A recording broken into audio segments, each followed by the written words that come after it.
My 26M girlfriend 25F has grown distant after I got beat up defending a group of girls being harassed. First of all, I want to thank every single one of you who commented on my last post. The love and support I received was immense, and it actually made me feel a little better in the mess of it all. Thank you from the bottom of my heart. All of the following happened yesterday, so excuse me if I ramble a bit. It's all fresh in my mind. Original post. Mandatory. I have been with my GF Sarah for 3 years and been living together for 1.5. She is honestly everything I have ever wanted, and I planning on proposing somewhere next year. So 3 weeks ago, I was out with Sarah at a local bar drinking and having a great time with her, as it was just after quarantine had ended where I live. At around 3 a.m., we decided to head home. As we headed to the parking lot where we had parked, we noticed a group of 2 girls and a guy who was clearly drunk trying to hit on them and get them to go to his house. The girls were clearly very uncomfortable and trying to find a way out. Sarah told me that we had to do something, and I told her go call the cops and get someone as well, because the very least I wanted was her to get hurt during this. So I approached the group and tried to pretend I was the boyfriend of one of the 2 girls, and long story short, I got my ass kicked. The guy was at least 6'4" and 220 pounds, whereas I'm 5'11", 167 pounds. I'm fairly muscular myself, but there was no way I could have taken someone that big. I knew it from the start.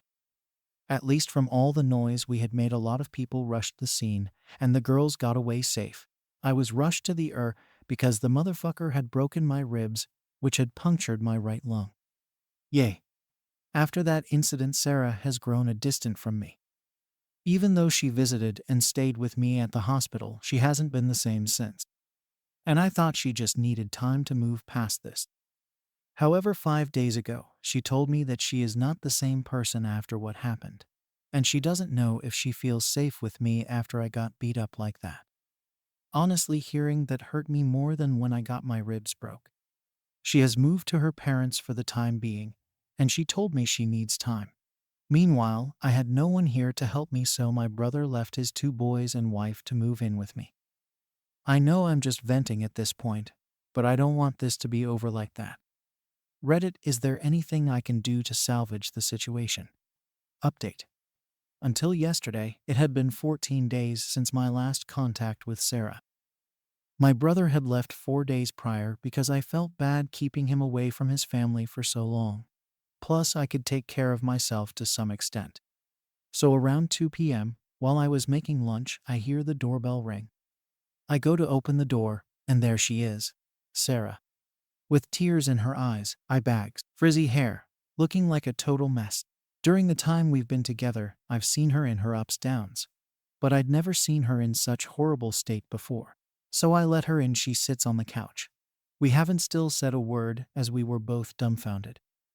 I was so overwhelmed by emotions, I wanted to hug her. I wanted to full-on blast on her. I didn't even know what I wanted to do. So I did nothing and waited for her to talk. After 5 or 10 minutes of silence, she starts sobbing and saying she's sorry, and then full-on crying. At this point, I can barely hold myself together. So I hold her hand and try to calm her down so I can figure out what is going on. After a while, she finally somewhat calms down and starts talking. And that's where it got bad.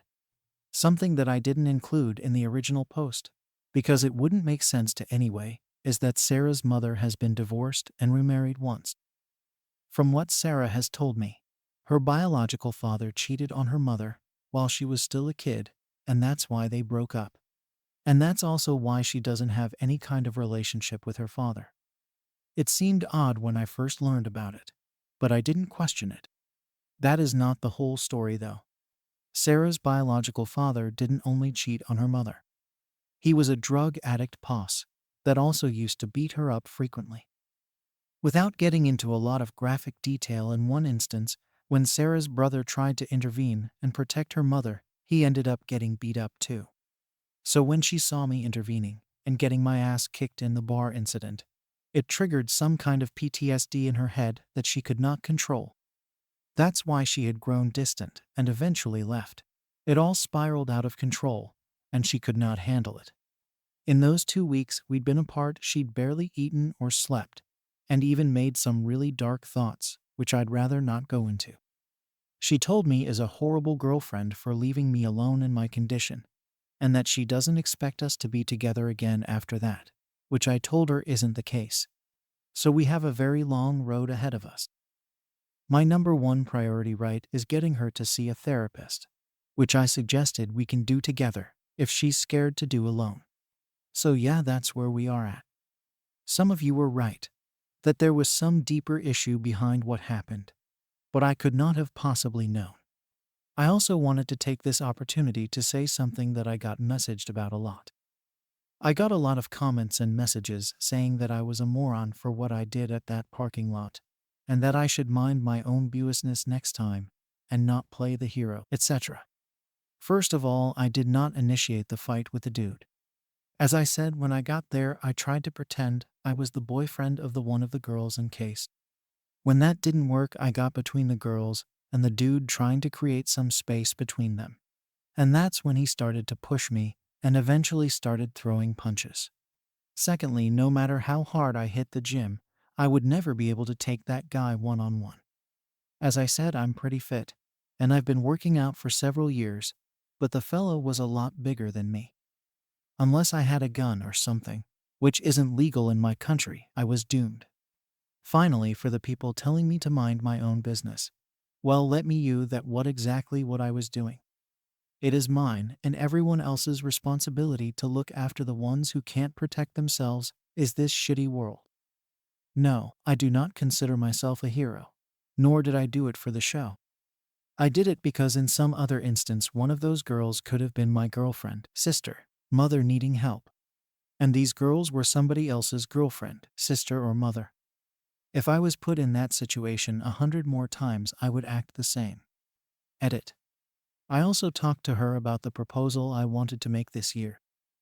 I was planning on doing it as a surprise, but in the way the things have turned out, I figured it would be better if she knows it first. We both agreed it should be delayed for now. Now let's move on to the second story. My son and his friend are a couple. How do I let them know it's okay? Hello Reddit. Please bear with me regarding my formatting and things. I have read the rules and things, but I'm an old fart who is rather on the wrong side of 40, so I'm not overly well versed in the art of efficient interneting. My boy is 20 years old. He's absolutely my pride and joy, and there is nothing he could do that would ever make me love him less.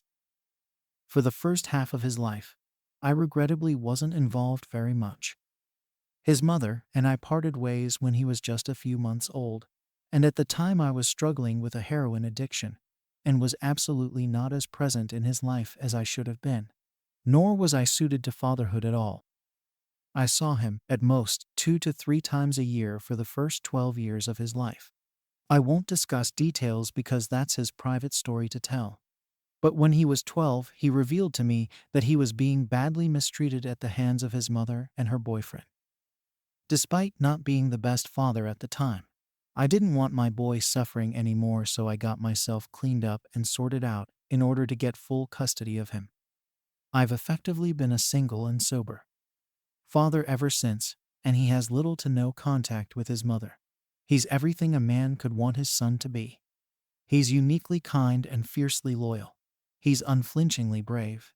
He's incredibly generous and, despite the horrors he suffered as a child, he's unfailingly positive and sunny to the last.